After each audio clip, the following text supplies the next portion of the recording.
Wow. A day after losing to DMITRY Bivol, Canelo was reportedly drinking in public, gambling, and having a difficult time embracing the loss. His own promoter, Hearn, said that he was, quote, devastated. That's what I'll talk about in this video. What up, Fight World? It's your boy Ego, and I'm back with some more boxing. So I guess someone encountered Canelo Alvarez the day after he lost to DMITRY Bivol. And this is what they said. They said it in Spanish, but I'll read the translation. It says, look how worried Canelo was on Sunday. That's the day after the DMITRY Bivol loss, upset fashion. I met him at the Bellagio with his face a little swollen. Canelo was already well into drinks and was playing poker at $10,000 a play. Now, you guys know Canelo makes a lot of money, so money's not the real issue, but you've seen the video. I guess they captured a video of the encounter to prove that they had seen and ran into Canelo, and he's in the casino gambling, which, you know, fair play to him. Wow. It looks like Canelo's having a difficult time embracing this loss. He wasn't expected to lose. He lost to DMITRY Bivol. The fight was not close. And, you know, Canelo seemingly was on top of the world before this moment. Hearn, this is what he had to say. Link in the description. I think the rematch is very interesting. I think Saul Canelo Alvarez would adapt in a rematch with Bivol. Maybe he'll train and have a better camp. I don't know. Makabu Air was an easier fight than Bivol. Now, I gotta stop Hearn's interview and reading these quotes to tell you, I told you so. Ego Stradamus strikes again. How is it on my channel, I keep telling you guys things, putting my best foot forward, giving you guys reliable, credible information, and it takes the boxing world months, weeks, sometimes even years to catch up. So now Hearn is admitting that Makabu was an easier fight than Bivol. So you have to ask yourself a question. Why would it be easier for an undisputed super middleweight champion to fight a cruiserweight who is a big puncher at that cruiserweight than it would be a 175 pounder? Why is he now saying this after the fact? But when I said this before the fact, a lot of the Canelo fans, they said, oh, you're hating Makabu Air. That's a super good fight. So how is this fight easier than Bivol? Why is Hearn just now admitting this? So it goes to show you that that Makabu Air fight was not the fight that boxing needed. In addition, I would not doubt if DAZN refused and turned down this fight, because we know Canelo, there's some guys that he wanted to fight personally, like Avni Yildirim, which he later fought after he sued DAZN and got out of his Golden Boy contract. But at one point, DAZN says, absolutely not. We will not pay you because that's not a premium opponent. So I think Canelo wanted to fight Makabu Air, and Hearn might have wanted to fight too for Canelo, because it was more so a guaranteed win, because the guy, even though bigger, he's limited in skill, right? And his style would fare better with Canelo, even though being at a bigger weight versus Bivol, he's not as big as Makabu. He said he can even make 168 still, and he said he can go back to 168 for Canelo particularly. So that says a whole lot when a guy is a champion at cruiserweight, and then now Hearn is saying, quote, Makabu was an easier fight than Bivol. Bivol showed how good he was. There were always feelings from people that Bivol was an exceptional fighter, and he proved it. For a long time, people thought DMITRY Bivol had the ability to be a pound for pound great fighter, and he proved it. What people don't see is how devastated Canelo and Anthony Joshua were in defeat. Hearn continues, I went to the golf course with him the next day for 6 or 7 holes, and Canelo was devastated. He's got to come back stronger, and he will. I asked him, how did you feel? He said, I felt tired, to be honest with you. I thought he looked tired after round 3 or 4. I said, did you have a good camp? He said, yeah, a few niggles like every fighter does. No excuses. I didn't feel great in there. Maybe it was the weight. Canelo, didn't make the weight.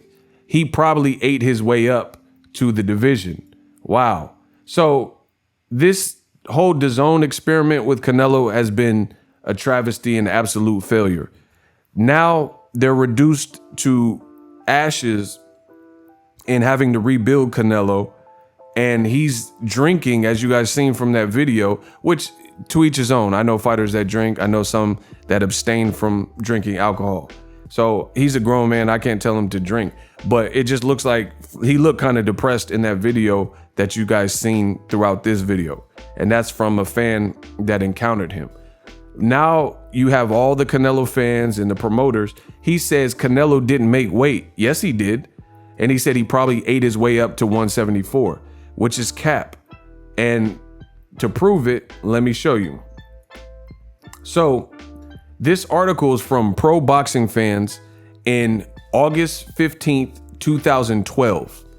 We're now in the year of 2022. So this was a decade ago when Canelo was fighting Josecito Lopez at 154 pounds, right? Just to give you deeper perspective, I don't know how my brain thinks. I'm boxing's encyclopedia, but I remember Canelo fought in Vegas against Josecito Lopez on the same night. Don't ask me how I know. I'm just great at what I do.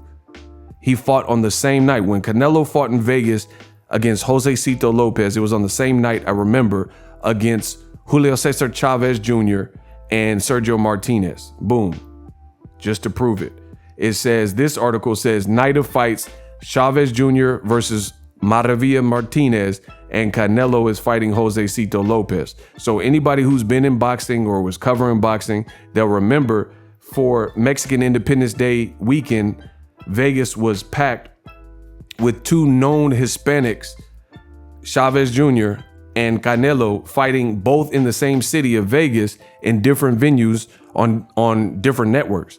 HBO had this fight, Sergio Martinez and Chavez Jr., and then Showtime had the Canelo Josecito Lopez fight. And I also remember Marcos Maidana fought on that Canelo undercard. Don't ask how I remember all these things. It's just stuck with me. You know, Marcos Maidana, he had moved up to welterweight and fought Jesus Soto Caras.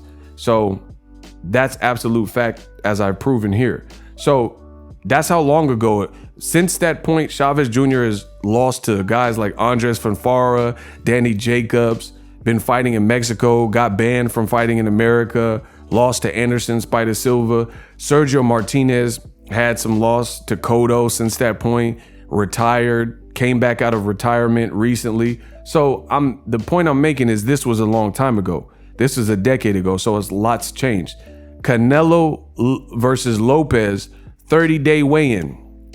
Let's check it out. So it's a mandatory with the WBC that you do a 30-day weigh-in.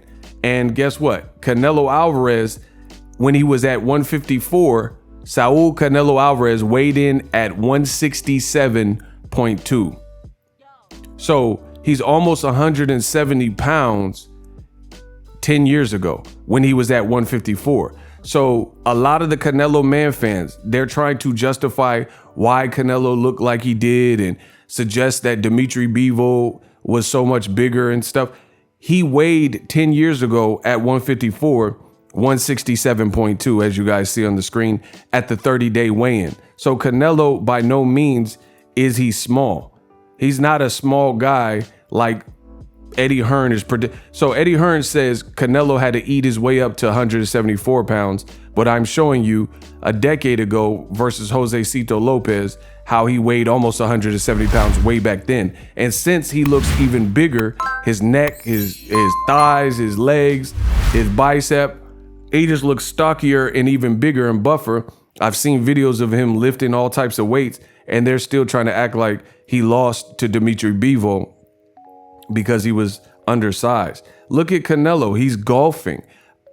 You guys created this monster with Canelo, and it looks like now, you know, I don't wish nothing bad on him. It sucks if he is like depressed or hurting, and you know, I mean, I don't have to do that to people, but I'm being real. You guys created this monster. He's golfing, and look at his shirt.